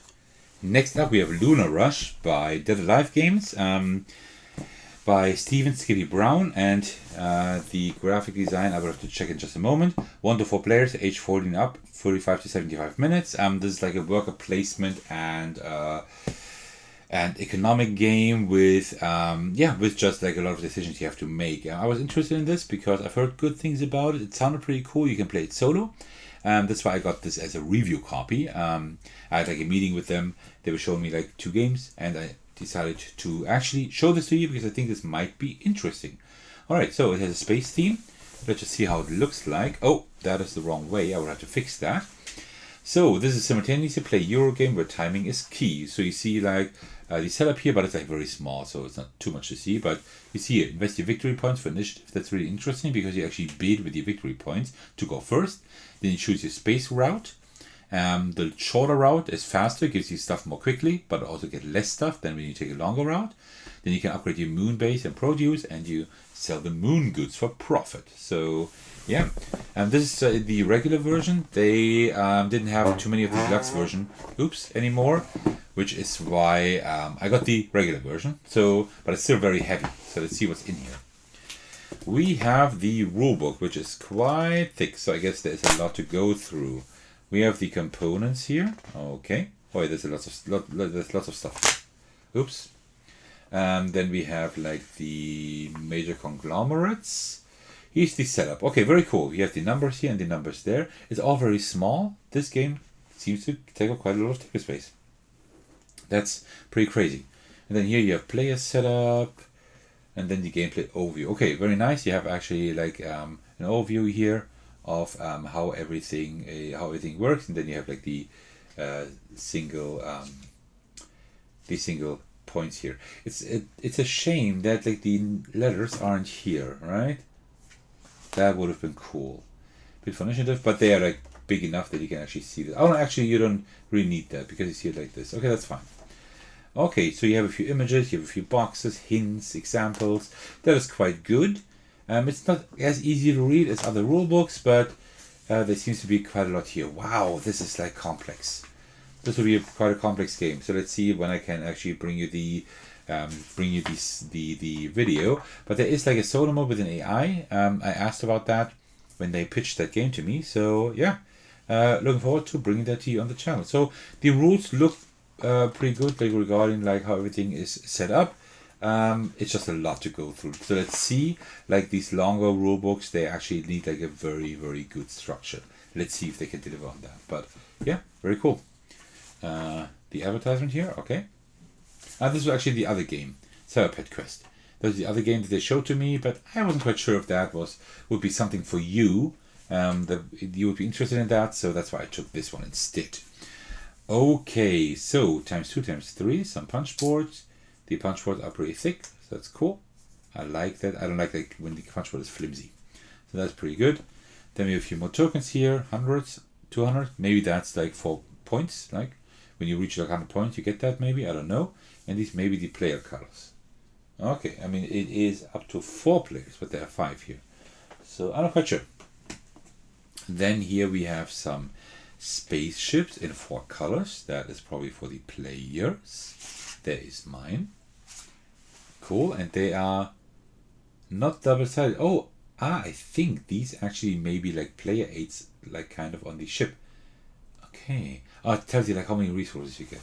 Okay, per route. That's good. Then here we have the Earth market. That's pretty cool because the market actually changes. It like goes to the right, and there are different markets. I think there are 4 different markets, and they change with everything that is being sold, right? And they don't move back. So you only go forward, right? And you have a different markets, as you can see here, right? Here it only goes down. Here it goes up and then down again a little bit, and then more down, right? And here it only goes down slowly, but it does go down. Here it goes up and down. So these markets are all different, like all, I think 4 of them. 3? Oh, okay, 3 of them. And they're even double-sided. Is that the same then or different? Wait, 18, 22, 26. They're the same then, yeah. And when you get to the end of a track somehow, then you can also move back again a little bit, just a few steps. But you can never move back to the beginning. So the market changes, and you need to like take it out into account. That's pretty cool. Like this this variable market, and then here initiative order. This is where you bid your victory points, and here you can probably put in your spaceships. Okay, very nice. All made from cardboard. These are the player boards then. Let's look at the red one because that is mine. Maybe these are like starting cards, and you can put on more cards later on, because you can also you also have like a little engine builder or tableau builder where you can build up your stuff here, right? These are resources that you need for specific things, I suppose. Here you can spend like this leaf resource for something. Okay, very cool. I see. And then here we have the game board, which should be too large for the screen. But let's just open this up. There we go. Okay, so we have the moon someplace. I don't know. One of these is the moon, and one of these in the other corner is Earth, I suppose. And here we have the station, and here we have these routes, right? So if we say we are taking the short route, it's just, this would be a short route, right? It's just one trip, but we get like less. We only get 2 items, as it says here, right? With the medium launch, which has like 1 stop in between, we get 5 items, and for 2 stops in between, so 3 stops altogether, we get 9 items here, right? But there seem to be special spaceships that you cannot use for those. Very interesting. The victory point tracker goes up to 100. Just like I suspected, that means these tokens we saw before, these are probably then like when you reach the 100 or 200. Okay. So we have tokens here. So first of all, we do have some regular white large cubes. These may be used for resources, I'm not sure. We have the same also in blue and in yellow. That's it, right? Very cool. The yellow ones, or the brownish yellow ones, however you want to call them, they are actually a little bit marbled here, you see? So, okay. Very cool. And then we have just some smaller. Oh, we have like some type of crystals here. See these? These look pretty cool. Like small crystals, cool. I mean, for like a standard edition that's not deluxe, this actually looks pretty cool. I don't know what the deluxe edition exactly does. And then we have meeples, right? We have like meeples like like a little bit transparent in yellow and also in like white. Let's take out the yellow. Let's take out the red ones. Just as an example. But they are like, you have them like in here in different colors. But these actually, they look pretty cool. They're like quite shiny, right? Some sharp edges down there. So they're a little bit different than regular meeples. Very cool. Under the insert, there shouldn't be anything, right? Let me just quickly check, but I don't think so. Give me a moment. No, nothing under the insert. And then we have some cards. So far the components are all pretty good. Let's see how the cards are. This is always like the most interesting aspect. And the cards are, these are very basic. These are nothing to write home about. Okay. Yeah, these are not very great, but it's probably enough for this game. So here you have like more of these modules you can like place on your board, right? You have to pay for them somehow, I suppose, but yeah. And then here, these are beginner, okay. Beginner, faction, just more cards. Well, I have no idea what these do. Okay, cheap goods, these are challenges. Okay. Very nice. And then we have more cards here.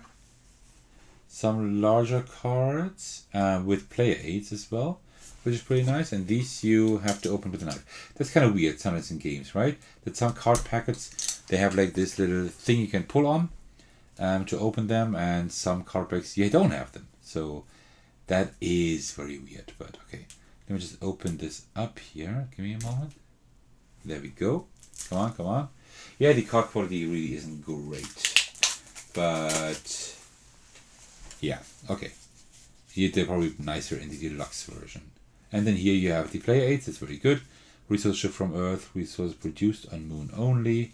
And steps of a turn. Very good. And then what we also have are like smaller cards. Let's also open these up. So here, up, down. Okay, these are, I have no idea what all of this is. Wait, it's the wrong side? No, I think that was the right side. Okay.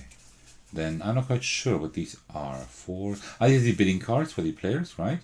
This here is something you can build maybe, like a museum, a solar farm, okay? And the routes can also be closed at some point. Okay, sure. And then here we have more bidding cards. And the AI, okay, that's all for the AI, I suppose. Okay, Very cool. So the stuff for the AI, I will maybe put in here for now. All right, and that is already it. So let's just put everything back so we can continue with the next game. Very cool. Looking forward to this. The components look pretty good, except for the cards. Components look pretty good. I think this game has some very, very interesting mechanisms that you don't see in other games. So let's just see how this game then fares when I actually play it. Next up, we have Let's Go to Japan, the standard edition, including the like 2 expansions here. So let's take a look at this. Really looking forward to this game because this looks really cool. I hope I will like it, and it's quite heavy, although it's the standard edition. Like the Kickstarter versions, they are like really expensive. I think €100, and it also can go up even more, I think, for like the really premium version. I just got the standard one. I think that's enough. This is by Josh Wood and designed by someone. I have no idea. It doesn't say here somehow. Huh. Can't find it. Well, then that's the way it is, I suppose. 45 minutes, 1 to 4 players, ages 10 and up. And we are like planning a trip to Japan. Very cool topic, and it's a very cool theme, and it's also supposed to be quite thematic as far as I know. Alright, so travel guide, that's probably the rules, yeah. Okay. Playtime 45 minutes. Okay, simultaneous play. Okay, so we have the components here with the setup. We have numbers here, numbers up there. That is good, so everything is easy to see. And then, oh yeah, the rules look really good. Like they have a good contrast. Black and white is always the best choice, pretty much, right? With the card anatomy here, the icons, and then like you see like the round order. Draw cards, play cards, day bonuses, end of round. We have images, we have examples. Very, very good. Okay. Then you have a mood tracker and trains. The trains are important for switching locations because you can go to Kyoto and you can go to Japan, I think. Only because you can go to Kyoto and also to Tokyo. So yeah. Experience plans, final score. Okay, so how do you play it solo? It says right there. Your score is normal and you... I don't know. Do you just get points or... I don't know. Oh no, I think you actually have an AI. Oh yeah, you actually have an AI. Okay, that's pretty nice. That is cool. Very, very nice. So these rules look pretty good. So then we have tokens here. Not a whole lot, just a few, but these look nice. Very, very clean art design. Very, very cool. Look at this. And yeah, really thick, double-sided, of course. This is a very clean art design. I like this. This looks amazing. Very cool. Then here we have the player boards. Do we have one in my color? We do. Well, kind of. It's a little bit like orange, right? But these are the player boards, and they are not too large. Oh, they are actually trifold. Like this. Well, actually, this does take some space, this game. I really would like to show it to you at some point, but let's just see if I can do that. So yeah, very cool. Very cool. Nice art design. Very clean. This is like very nice as well, because you fold that up again and you have like this image here. It's like nice attention to detail. Are these images different? They actually are. Oh, these are cool. This is nice attention to detail. I really like this. Then here we have, oh, even more tokens. Okay, sure. These tokens really feel good. These are like also like some kind of linen finish. The tokens just feel, wow, they are really thick. Wow. These just feel good. Nice. We have a scoring pad that is not double-sided, unfortunately, but it's quite thick, so you can play quite a few games with that. Very cool. You score for each day, and then also like for like the mood and whatever. We have baggies. All right, sure. Then we have some tokens. These are pretty standard. I really don't have to take them out. They are just wooden tokens, right? Yeah, this is regular wooden tokens. They feel good, like wood feels. And then here we have something. Play one card, pass one. Yeah, okay. Oh, that's maybe for the different days? No, that can't be. I don't know. And then, oh, there's nothing below here. Yeah, I can see through the insert. There's nothing below there. And also nothing below there, yeah. So we just have these cards here. So let's just open these packs of cards so we can take a look at them. So, oh, these feel pretty good. They don't have a linen. They have like some kind of finish. So they feel pretty okay, yeah. So here, go for a walk. go for a walk. Oh, these are the other side. This one here. Visit an anime museum, right? You can turn them over and just go for a walk for 2 points instead of like doing like this these scoring opportunities here. And very cool. You actually have like all of these like small texts down here that like show you a lot there, right? So there's an anime museum, Sojoji Temple, Sensoji Temple. Very cool. The artwork is very nice in these. Very cool. And this is all Tokyo here. The blue ones, right? Like the artwork is very nice. And you can like really like go to a themed cafe. You can like really plan your trip, right? And then you also have Kyoto here. And as far as I know, you could actually like plan your trips with that, right? Because like all of these things exist, of course, right? And it's also supposed to be quite thematic and stuff. So yeah, that's actually pretty fun. Very nice. Very, very. This is very beautiful. I like this. This looks great. So let me just put all of this back here like this for now. Oh, wait. I need to put this in here. Like this, right? Yeah. Like this. And then let's take a look at the 2 expansions that I have. I thought like, you know what? These were very, very expensive. I think I paid like $40 for this game here, and also another $10 for these 2 expansions. I thought like, you know what? I'm gonna take these with me as well. So let's take a look at those. Here is the passport. This actually, it looked like a passport, but it's actually not a passport. It's actually just cards, but still, grab your passport. So okay, there are just some more things. These are, I don't know what these are, but maybe these are like some way to score points, extra ways to score points or whatever. It's just a module. Yeah. Okay. Interesting. Very cool. So this, you grab your passport expansion. And then also we have this one here. Best day trips in Japan. And we have like new tokens in here. We have new tokens in here. Sunday. Okay.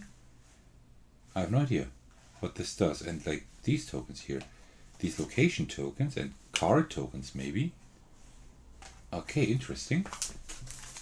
And then we have more cards. Oh, this is not in Kyoto or Tokyo anymore. This is near Kyoto.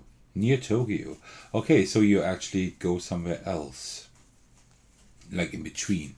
Okay, that's interesting. That's like other day trips here. And you also have like the rules in here. And solo mode. Okay, so there are actually more rules for that. Okay, very, very cool. Really looking forward to playing this as well. We are approaching the end, and I've saved some of the best for last. Let's take a look at Urbion. This is the 2nd edition. Because, yes, you may remember that Urbion has been released already. I think it was 12 years ago, if I'm not mistaken. And I have brought you a video for Urbion on my channel. See here. Let me discard this one and also discard all of these for the balanced card, right? Yeah. Because you see all my cities are balanced at the moment. But let me discard this one. And then I can create balance here again. Because I have the right cards in hand at the moment. And then I will put this one here. No chaos? Okay, great. Because now, let me check. Now I should have everything in balance. You can check out the full video on my channel, of course. This is the original Urbion. I will not show like the game to you, like this version. But what I will show to you is that I got a really cool autograph by Shelly. So that's really, really cool. I really like that. And now we have the new version. So this now fits with all the other Universe games regarding the format, and I suppose they might also have some more expansions in here. You see, includes 7 expansions. I think that's definitely more. I think that's more than with the original game. Very, very cool. It's a very good game as well.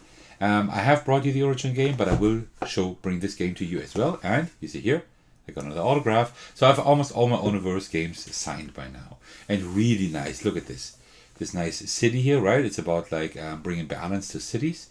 And when we open this up here, like this, then we see a little bit more of the city, right?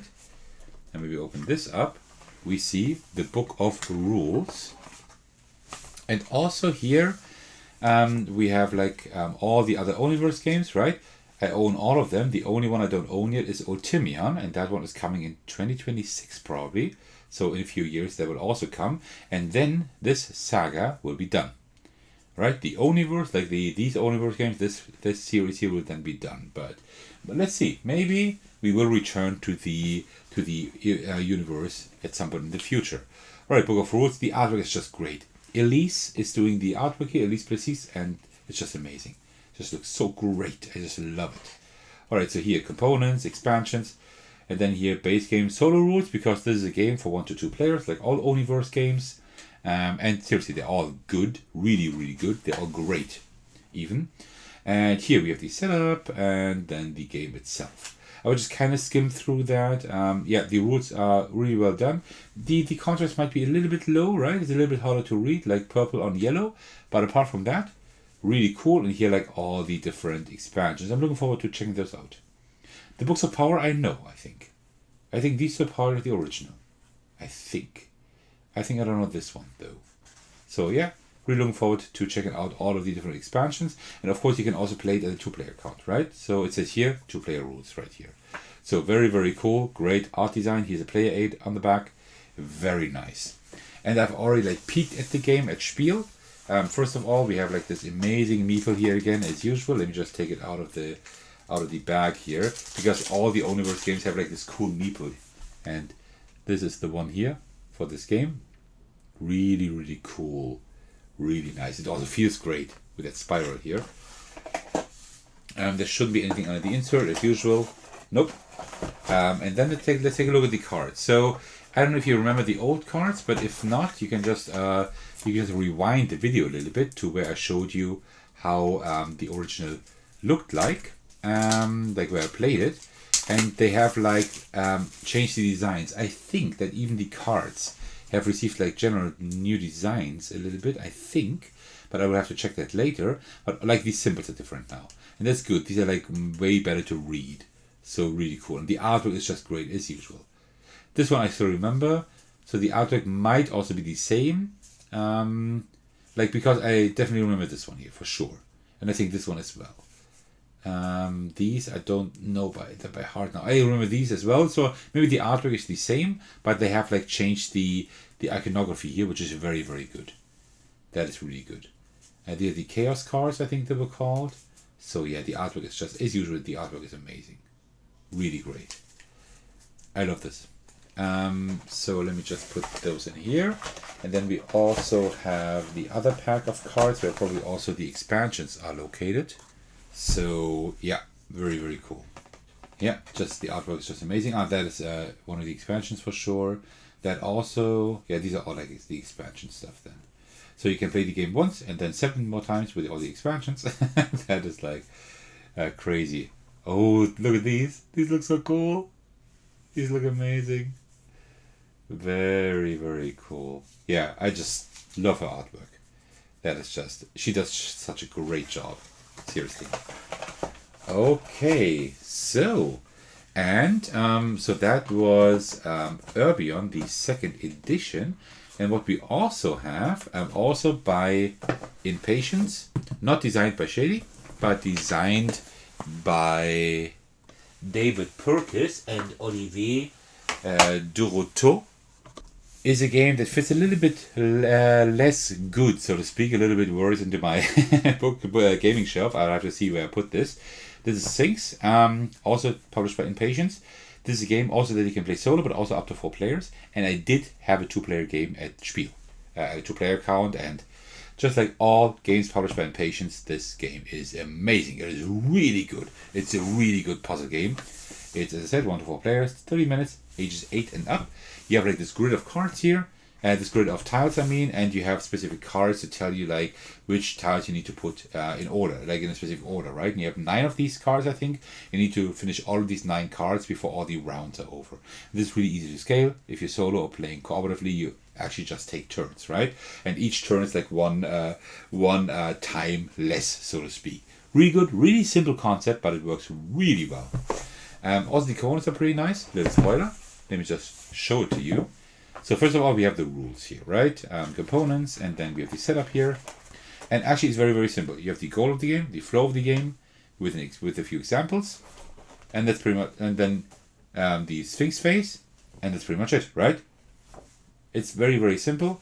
You have player aid here, which really helps a lot at the beginning, but the iconography is very well done. So once you know these symbols, you don't really need to look at this anymore. But it's like very short, very easy, very, very well explained, very simple rules, but still great depth to it. And also you can adjust the difficulty in several ways, right? So very, very cool. Yeah. So now the components. Oh, we have a nice insert here. I haven't seen like inside the box yet. Oh, that's pretty cool. So we have like these different tiles here, right? Oops. These are the tiles you need to put in order. These are the regular side. This is the cursed side, right? And yeah, they feel really nice. And oh, they actually fit well in here. That's very, very cool. So like all of these different tiles here, right? And also then we have like the, I think, Sfynx tiles. These are like placed on the right side of the board, and each turn you turn one over, and that is like screwing with you, right? Like messing up your plans. So very cool as well. And these are like the abilities you have, right? The abilities you use. Nice. And then here, this is the tracker that you just fold open. You put this to the right of the playing area, and then you put like these in here, right? And then you like, after your turn, you take one, turn it over, and then like you see like they are like all like these are all full with discs, right? Whenever you take the last disc at the very bottom here, you lose the game unless you have finished all of the cards until then. Then also you have cards here. There are two different cards. Actually, there are three different cards, I think. One type of card. Let me just open this up and then I can show you. Give me a moment. Come on. Come on. There we go. Oops. So there are different cards. You have these. These are like rewards you get whenever you they resolve one of these patterns, right? And you add them to the actions you already have. You can have three of those at the same time, and these just help you manipulate the board, which is very important because you're quite limited in what you can do, right? So let me put those. Those go where? Well, I guess those go here. Then here you have like all of the different challenge cards, right? Oh, there are a lot. I didn't know there were so many. Wow, that is crazy. These are the difficulties here, probably, I suppose, right? This is how you adjust your difficulty. But like this pattern, for example, if you have always like three patterns lying there, and if one of them you need to fulfill like these, so you can like get rewards and get closer to finishing the game, right? And I really like the design of this game. So first of all, the game design is very, very well done. This is like all impatience games, like solo and cooperative games should be. This is like a very, very tight design in such a way that you really need to play well in order to win, right? Because like your wins will always be very close and your losses as well. And I also like the design. It looks like they have taken like ancient hieroglyphs kind of, but have like modernized them a little bit. They look like a little bit like metal-y or something like that, right? It's a very, very cool design. I really like this. There should be nothing under the insert. Let me just check. Nope, nothing under the insert, of course, but very, very cool. So yeah, I'm really looking forward to playing this again, and especially showing it to you, because I've played this once already, and wow, did I enjoy my play with it. Really good. With that, we are almost done. What I also have is Cascadia, Rolling Rivers and Rolling Hills. I will not unbox these now because I already own these games, and there is an unboxing already, as you can see here. First of all, one thing I can already see is that the game also includes the most important component here. That is very, very important. Don't lose that, right? Otherwise, you can't play the game. So first of all, we have dice, and the cool, interesting thing here is, oh, these are really chunky and nice. We have like large dice and small dice. I have no idea why, but these look really good. So I will not unbox these now. I don't know exactly what I will do with these extra copies that I got yet. I think I will maybe do some type of giveaway. I haven't found like a really cool idea on how to do a giveaway, but I mean, I am hitting 9,000 subscribers quite soon, and also 10,000 quite soon, I think. So I don't know. I might use these for like a pre-celebration of that. So that would be kind of cool. And then I also got promos for Spirit Island. I got 3 more spirits. These are the last 3 that I was missing. I just couldn't get them because they were like, I just couldn't get them, right? And at Spiel I could get them. So now I have all the spirits for the game except for the newest expansion. And also I got like the Scotland expansion here. I will not really unbox these now because these are all in German. These don't really help you a whole lot, right? But it's just cool to see that I have those. And then I also got for Between Light and Shadow, the chapter 2. They like provided me with a really cool review copy, and also like these small cards here. So very, very cool. Between Light and Shadow is a game that I haven't brought to you yet. The first chapter I will bring to you very soon, and now they provide me the second chapter that actually works differently. So I'm really looking forward to bringing that to you as well. But first, of course, I will have to bring you the first chapter. So huge thanks to Benny from Board Game Raccoon for providing me with a review copy here. Very, very kind of you. And then last but not least, I also have Endeavor, which I had backed on GameFound. This already arrived before Spiel. I've already played one copy. I will not unbox it now because I've already brought you an unboxing. See here. Alright, so in here. This is for the expansions, I think. We have like the Orca Whale here. And then also we have like this Robotic Wanderer, I think it was called. Ooh, these are very nice components. These look great. I think the expansions are actually only in the deluxe version, yeah. So you can go watch the full unboxing on my channel. Also, I've got Nestlings, which I support on Kickstarter. I will also not do an unboxing here now, because I will bring you an unboxing quite soon. See a little preview here. We only have 1 miniature for each player color, but we have both birds here. You see? That means, like, whichever bird of the green ones you choose, you can just take the same miniature. That is so clever. So, very, very nice. And these look amazing. Oh, I'm so happy I backed this. And also, I got Stamp Swap, the newest game by Stormlight Games. I also have filmed an unboxing here, which I will bring to you quite soon. So, see a little preview here. Take a look at those. Wow. And they are all unique, I think. Oh, and the golden ones. Can you see? Yeah, you can see it. They're shiny. I think these are worth more, right? 10, 8, 12. You see like higher numbers than those. But the thing is, when you do the I cut you choose thing, you can always reserve one stamp before you do the I cut you choose mechanism to say, this is my stamp, I'm going to reserve this. You cannot do this for the golden one. And that is it. That was a very long video. After I edit this down, this should be at least 1 hour, 40 minutes, maybe even longer. So yeah, I hope you enjoyed my haul. This was my haul this year. It seems quite a lot, but there were a lot of like smaller games, and like in summary, I got less games than the past years, but I'm very, very happy with my haul. There were like 2 or 3 little gambles in there, so I will have to see whether or not I like those games. But apart from that, yeah, I think that is pretty cool. So, well, thank you so much for watching. I hope you enjoyed this video, and thank you for staying to the very end. I hope you found something here you find interesting. If you were at Spiel, let me know what you got, what you were interested in. If you weren't at Spiel, let me know of all the things you just saw, which would interest you the most. Looking forward to speaking to you in the comments. And apart from that, thank you so much for watching. I appreciate all of your support. I especially want to give a shout out to my generous patrons. And the biggest thanks go out to Thecos for supporting me at the highest tier. Thank you so much for that. I really appreciate that. You can support me by watching, liking, and commenting my videos, subscribing to my channel, supporting me on Patreon, and join my Discord server to hang out with me in my amazing community. Thank you so much for watching. I will see you in the very next video or my Discord server. Take care, everyone. Stay safe and cheers.